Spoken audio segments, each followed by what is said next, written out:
দোয়া এমন জিনিস, যদি আপনি দুনিয়াবি উদ্দেশ্যেও দোয়া করেন, যেমন বললেন, হে আল্লাহ, আমাকে একটা চাকরির ব্যবস্থা করে দিন, আমার রিজিকে বরকত দান করুন, আমাকে সমৃদ্ধ ও প্রশস্ত রিজিক দান করুন, আমাকে সুস্থতা দান করুন, আমার পরিবার পরিজনকে সুস্থতা দান করুন।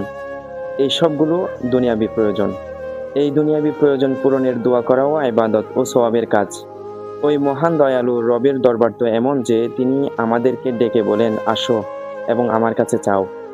বান্দা যখন চাওয়ার জন্য তার দরবারে উপস্থিত হয়, তখন বলেন, তুমি যা কিছু চাচ্ছ সেগুলো তো আমি তোমাকে পরে দেব। তার আগে তুমি যে আমার কাছে এসেছো এবং চেয়েছো, সেজন্য এখনই তোমার জন্য সওয়াব ও নেকি লিখে দিচ্ছি। এমনকি তুমি যত চাইবে তত সওয়াব ও নেকি দেব। এটা তোমার দোয়া ও প্রার্থনার নগদ পুরস্কার। এমন উদার দয়ালু আর কে আছে, যিনি শুধু এতটুকুর জন্য পুরস্কার দেন যে আপনি তার কাছে চাইতে গিয়েছেন। মূলত দোয়ার মাধ্যমে আল্লাহ তাআলার সাথে ঘনিষ্ঠতা তৈরি হয় এবং তার সাথে সম্পর্ক বাড়ে। অতএব দোয়াকে সাধারণ বিষয় মনে করবেন না।